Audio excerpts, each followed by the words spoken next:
Hello, Professor Bright here. Welcome back to A House of Many Doors, where last episode, well, we might have started a bit of a brawl at the Kelp Fortress, just to save two ichthyid hounds, which we did, admittedly because, Otto wanted them to be saved, and we like Otto, because, just look at this guy.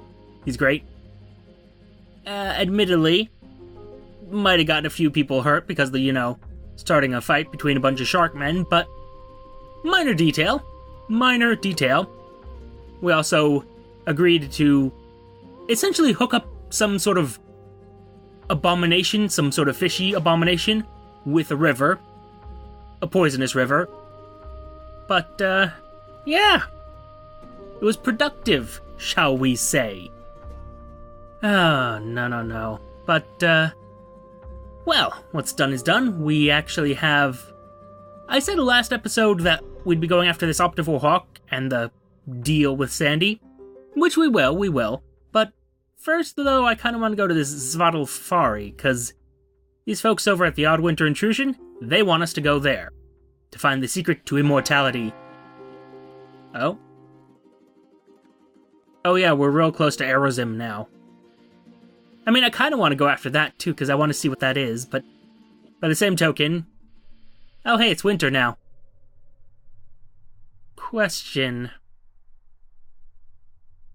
The debate is, do I feel confident enough that I'm not going to get more terrified? I don't know.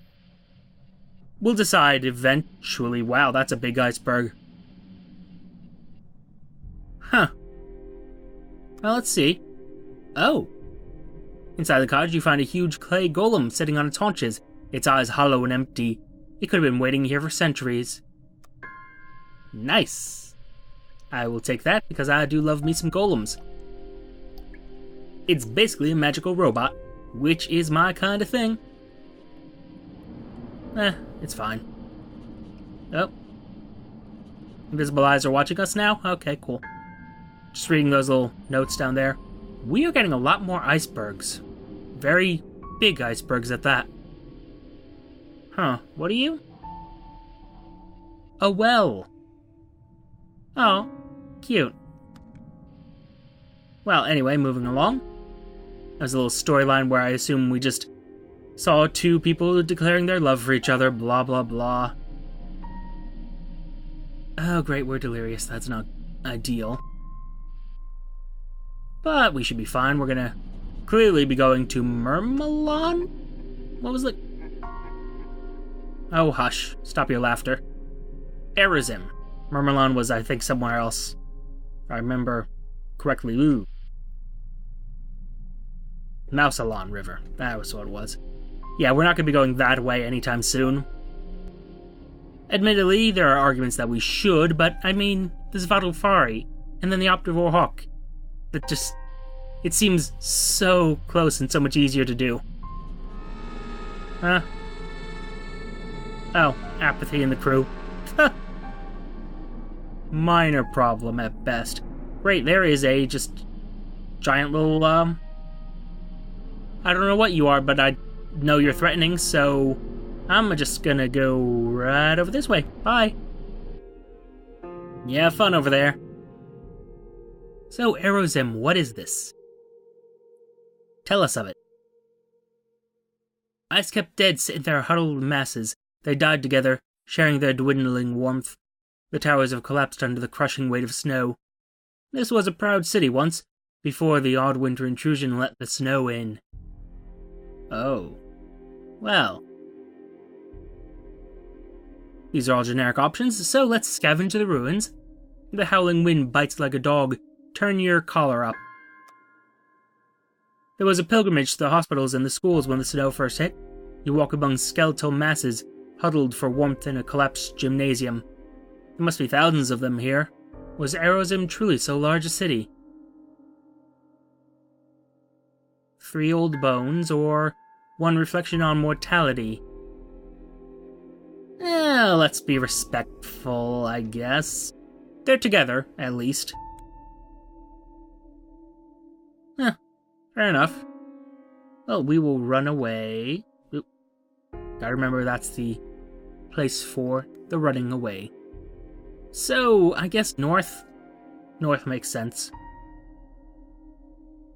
There's very little north of here. But that doesn't mean there is nothing north of here. And I wonder, are we going to eventually get to the northern edge of the house? Because we never did find a southern edge, or an eastern edge, or a western edge for that matter. Yeah, just please don't. Thank you.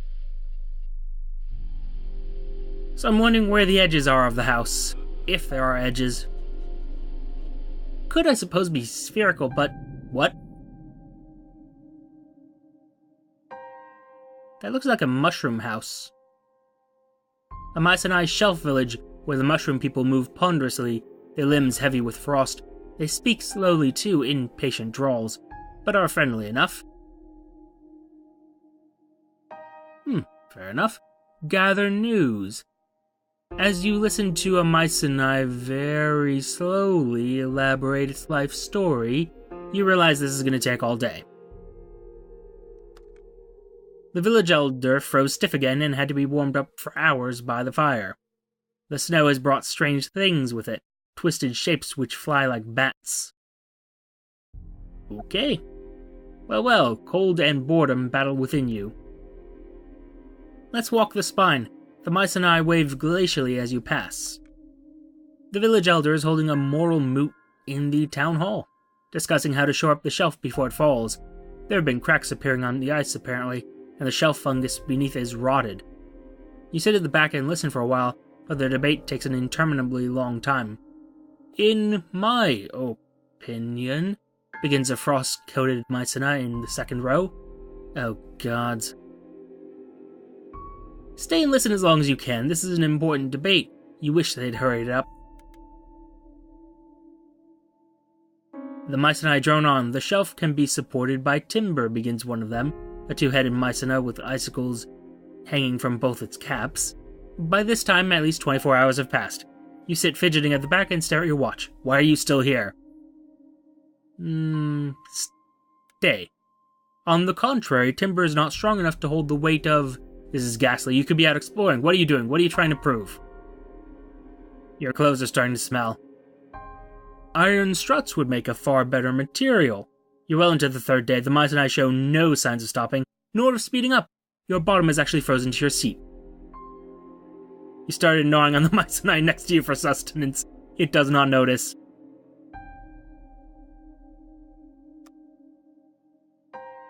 Iron? Where would we acquire iron? No, timber is the only option. Day 4, still no signs of a resolution. Hunger howls in your belly like a wolf. You can leave at any time. At this point, you become one with the chair. Timber will not work. Perhaps if we ask the ice giants. Your fingers are frozen together. Your feet are frozen to the floor. Your face is frozen in a rictus of anguish. Is this how you die? Maybe. Stay and listen. One of the Mycenae pulls out a slideshow. Oh gods, gods no, have mercy. The ice giants, do not make me laugh. Ha ha ha ha ha. You've gained nothing from this so far, and you will gain nothing from this. Why do you persist? What drives you to stay in that chair, slowly transforming into a human icicle? At this point, even the Mycenae are getting bored. Yet, still you sit here. Stubbornly. Ridiculous. Because I can. We should consider that the shelf is still... Oh. Abruptly, the floor of the entire town hall gives way. The elder, the speakers, half the audience, all of them, go spitting, screaming into the empty, whirling snow. Part of the shelf has collapsed. The surviving Mycenae blunder around in slow panic. You jump up in shock, shaking ice from your aching limbs. Your chair stands at the edge of a sheer cliff. For this entire week, you're sitting mere inches from your doom. Return to the Kinetopede. They'll be wondering where you are. I'm satisfied with how that all worked out. North and norther still, I guess. Wait, did that use up fuel? I wasn't paying attention to my fuel stocks, but I'm pretty sure I started with 13. Oh god, I need to actually... There we go. It's a pretty big cairn. What do you got for me? Nothing, and I'm delirious now. Good. Someone has something to say to me. Ribbons, what's up? A circumspect man of formal dress and angular proportions, he offers you a curt nod as you approach and chews on his pipe. He has a huge blossoming black eye which has yet to mention or seek medical attention for.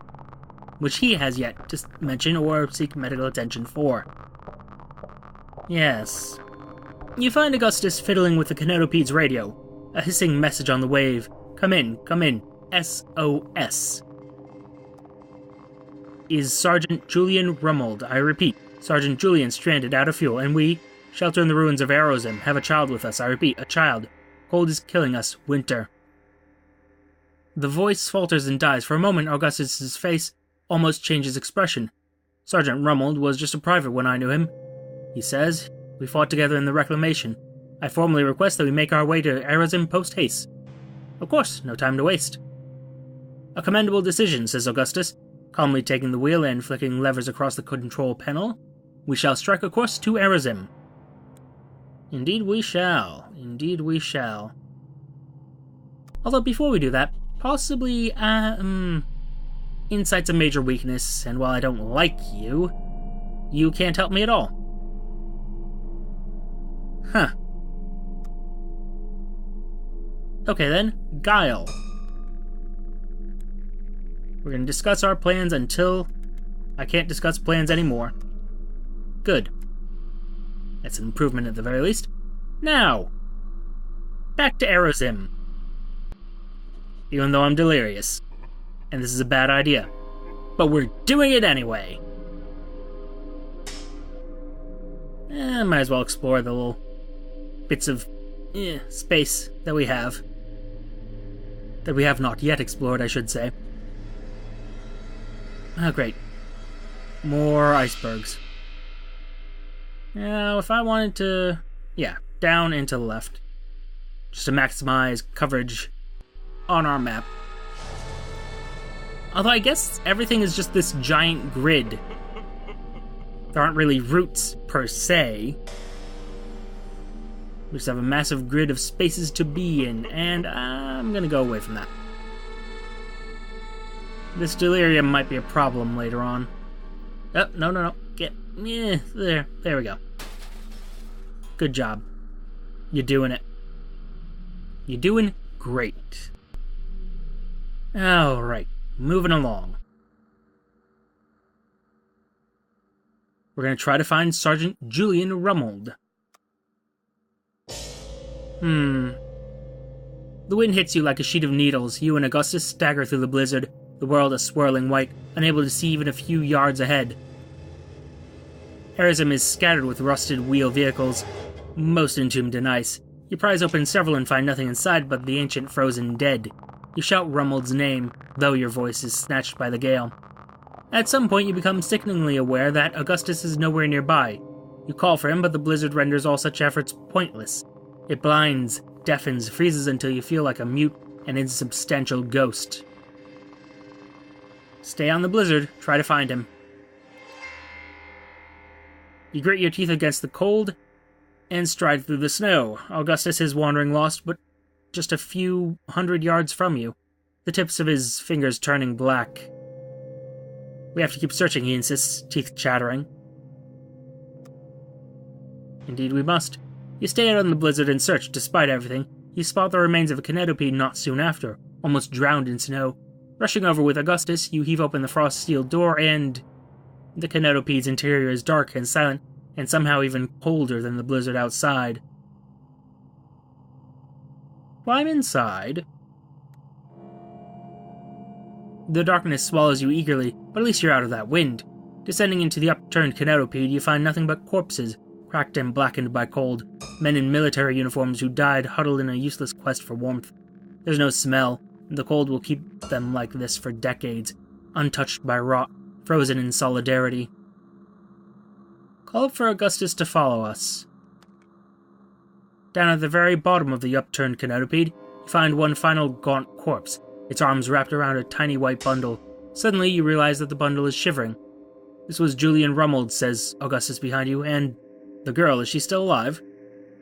Rush forward and examine the girl. She is silent, still, barely breathing, but alive. She weighs less than a bundle of twigs and her skin is cold as ice. Wrapped in your warmest clothes, you and Augustus hurry her back to the Kinetopede. We could take her straight to the warmth of the engine room. Augustus dribbles warm cocoa between her bright blue lips. After hours of attention, she regains consciousness and stares straight at you with piercing blue eyes. So, what's your name? Waif, she says. She grabs your hand and shakes it gravely. Nice to meet you. How'd you end up in Aerozim? I was walking home from school, she says. The sun was out. It was too hot. I crossed the street from the sunny side to Shadow and everything went dark. Suddenly I was lost in the snow. Augustus glances at you significantly. She's a visitant, he says. The house brought her here from another world. Do you have parents? I have a mummy, sniffs the girl, but I haven't seen her in weeks. We lived in a house with a yellow door. She looks up at you hopefully, to see if that helps. I feel real bad about this. I'm afraid that Sergeant Rummel didn't make it. How did you know him? Mr. Rummel came by in his funny leg train and rescued me, she says. He told me I was in a house, but it's too big to be a house, and there's snow. What was Mr. Rummel doing up here? Asks Augustus gently. How did he end up in Aerozim? Did he tell you? But the girl just bursts into tears. Augustus straightens. I'll take responsibility for her, Brian Bright, he says. I feel I owe it to old Rummy. But we must discuss what is to be done with her, he adds. A Kinetopede is no place for a child. Indeed. Let's explore the ruins, for what it's worth. Oh. How many treasures are buried here under the snow and ice? Your crew march out into the whiteness with shovels at the ready, moaning bitterly about the cold. After several hours of digging, Joel Chalk finds something.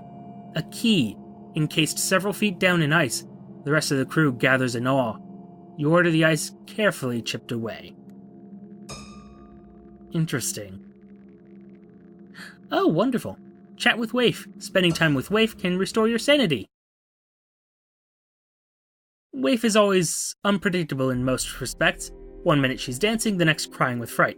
But she can be relied upon to ask questions. You answer as best you can. Why is the house so big? What does it look like from the outside? When can I see Mummy again? Oh, kid, you're... soon. Let's leave. I guess we're gonna be going east? Yeah. Let's try to get to the Svadilfari. Emphasis on try. So, Augustus, what are we doing with this kid? He's currently engaging Waif in a solemn game of Stoke'em Joe. They both seem to take it incredibly seriously. Fair enough. Augustus wants to talk to you about Waif. We need to decide what we're going to do with Waif, says Augustus. This is not a safe environment for a child. Has she recovered from her ordeal? She seems to have recovered well, says Augustus. She's very shy at first, but now she simply will not stop asking questions.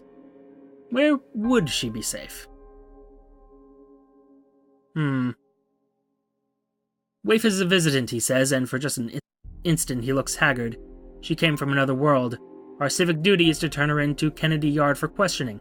Perhaps in time she'll be released and allowed to live a normal life as a citizen. I think we both know the answer to this, but what does questioning at Kennedy Yard involve?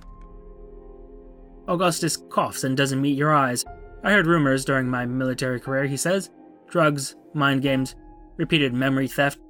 But I don't believe a word, of course. Yeah, no. There has to be an alternative.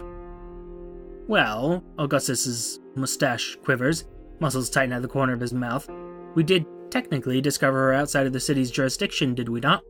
I'm sure Kennedy Yard would rather not be troubled, but still she cannot stay here. Where can she go?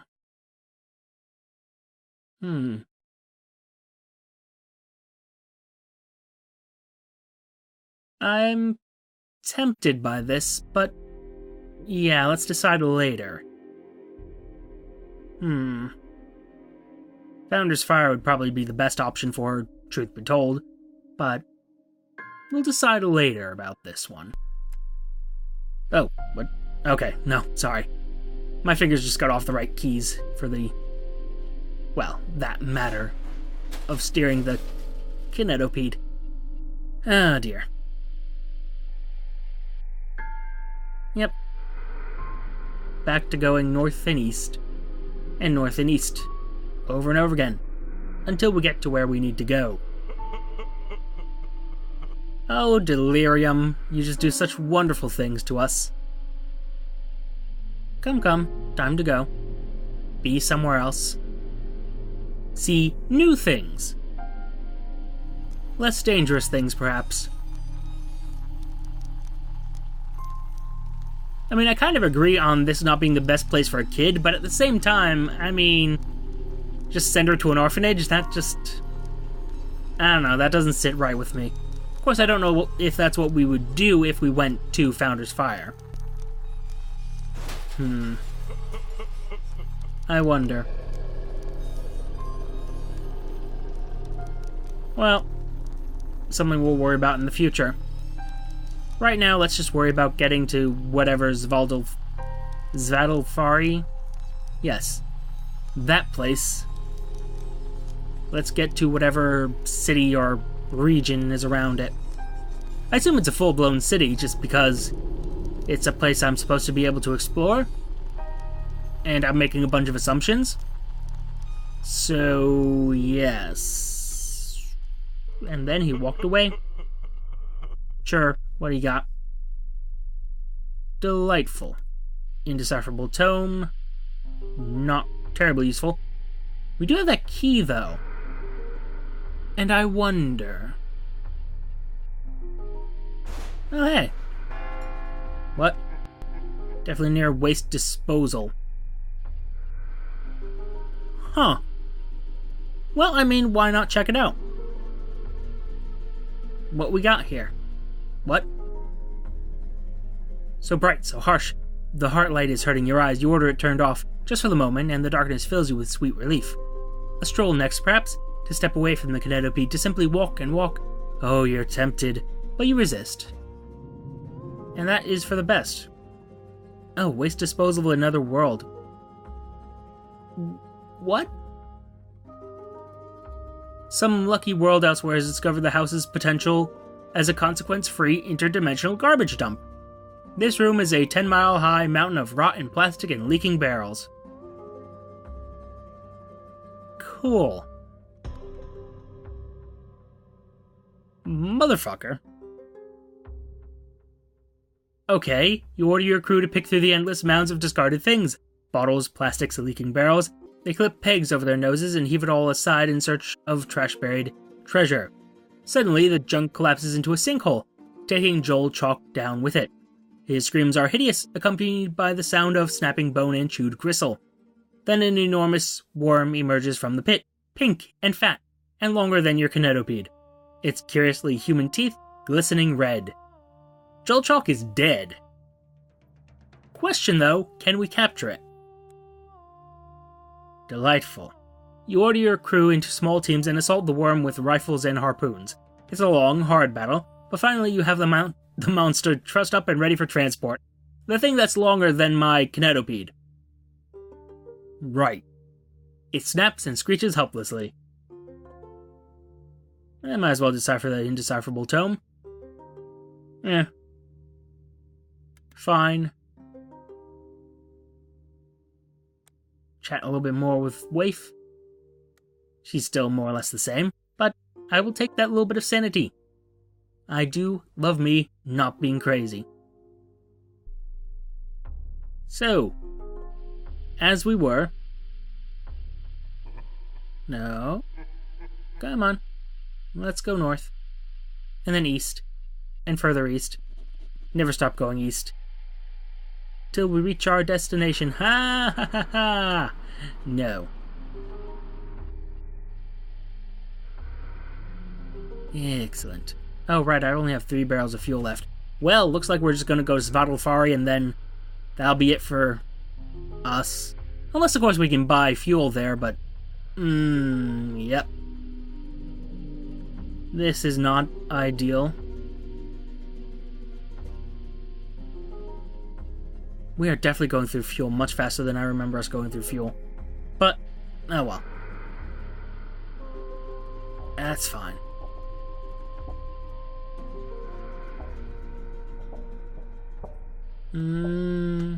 Yeah, we'll still make it. So all is well. In theory.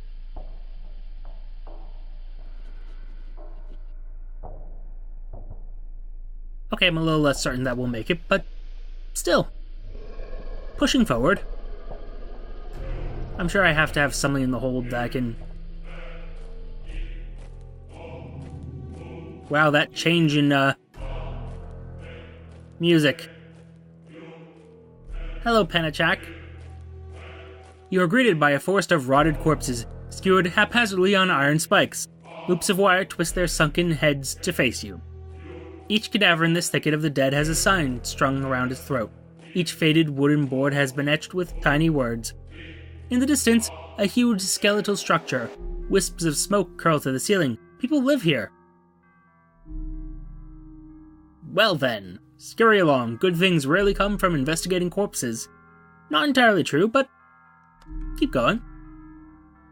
Brown-yellow mists swirl around the legs of a creaking iron edifice, tall enough to scrape the ceiling.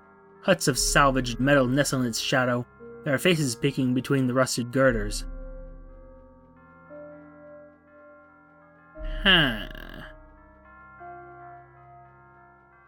Let's see if I can buy something that will keep me alive. I can. Oh, okay. Good news, we can live. I mean, the bad news is we're spending a lot of guineas to do it, but I will take it. Thank you very much. Back up to 75 apprehensions. Oof. Gonna have to spend those. Well, let's start by finding somewhere to rest. Because I could really use that sanity. All the houses are identical heaps of iron, but one has the word "Inn" scratched in tiny writing on a sign outside. The innkeeper stares at you in terrified awe and tells you you can rest here as long as you want. All he has on tap is crude oil, which he warns you is an acquired taste. Cool. A summons from Mayor Feverbeard. He's in need of your help. I suspect all these people are, but what do we got here? The villagers are complaining of a haunting in the Svadalfari, says Mayor Feverbeard, scratching at the contorted flesh around his empty eye. They're emotionally fragile folk at the best of time, and this has them in utter terror. Could you journey to the depths and prove there's nothing to fear? You'll be rewarded, of course. We agree to help. The mayor grins, briefly parting his beard quills. Fantastic. Hold that thought for a moment, though. A village competition. Penachak takes great pride in its community spirit, although they're too shy around strangers to talk much about it. Perhaps you can gain their trust by entering one of their innumerable competitions. Perhaps. The current competition is flower arranging, though Penachak lacks vegetation. The villagers' improvised solution is to see who can sort shards of rusty salvage into the most pleasing arrangement.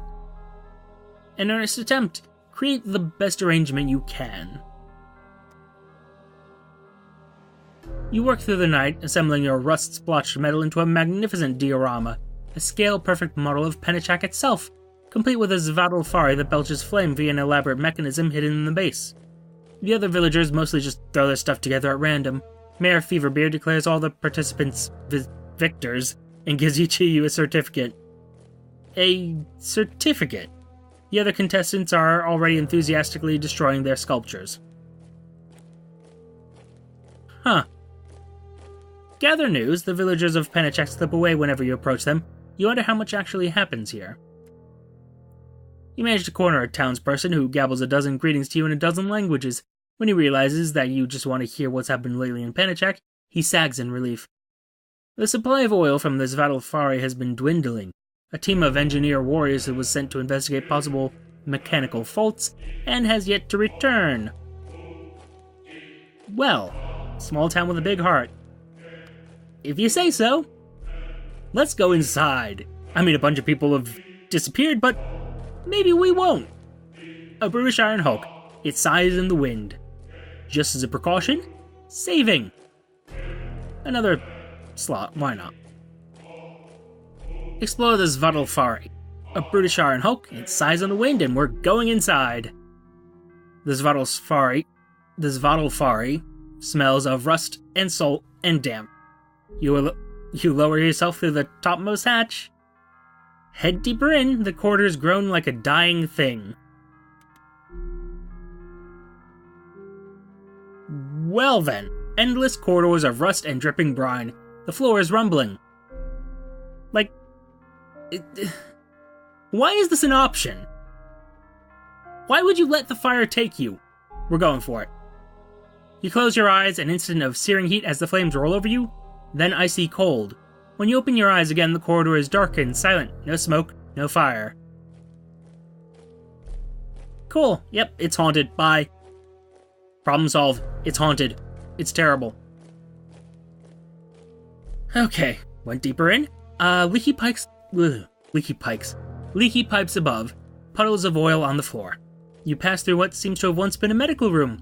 The beds are still neatly made, though stained yellow by damp. Scalpels and syringes scatter the floor. An inexplicable urge, why not climb into one of those beds and never get out? It would be so clean, so easy. Wow, that's fucked up.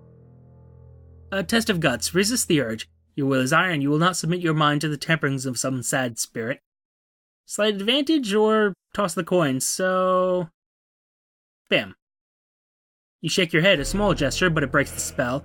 You turn away from the bed. Yeah, let's go deeper with this marching music in the background. Oh, this seems great. The floor is covered in oil, a rainbow slit that extends as far down the corridor as you can see. Tread carefully, I suppose. You skid uncertainly down the corridor, but don't lose your footing. Deeper still. A hatch that leads down to the second floor. The rusted wheel screeches in protest. Got to the first floor. Head deeper, ever deeper. The second floor is darker, colder. The Svartalfari's rumbling is louder down here, as it drills oil from another world. Really? Okay. You lean against the wall, head pounding. The world around you is changing, visions of a world on fire, mile-high pillars of flame and smoke, gleaming steel and glass cities burning. And then you're back in the Svartalfari. Your fist is clenched so tightly it started to bleed. Deeper still. A melancholy song echoes from below.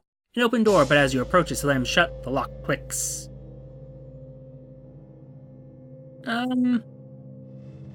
Turning back is probably the right choice at this point, but let's try to pick this lock. Under your subtle ministrations, the door clicks open again. You hear hollow laughter. Far down the corridor, you see a dark figure step between shadows.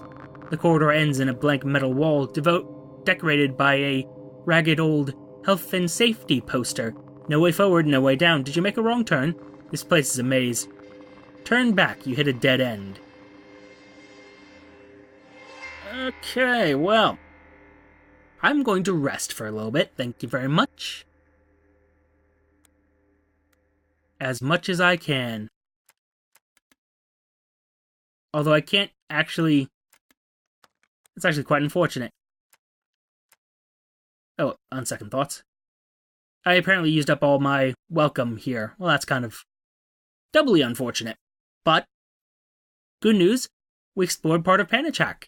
The first floor only, mind you. I suspect there's at least 2 or 3 more, but, well, we're steady, we have fuel, so we can keep going, in theory. Let's see where... Well, I mean, the obvious thing is Optivore Hawk and finding a key. And then afterwards, heading down this way. Sort of what we planned to do last episode. Well, planned to do this episode, but planned at the end of last episode. Speaking of which, I think we're good for this episode. We've, like I said, we explored Panachak, and, well, it certainly is a place, which we'll explore more in the future. But for now, thank you for your time. Note the like, comment, and subscribe buttons below. Use them responsibly. And I will see you all soon. Bye-bye.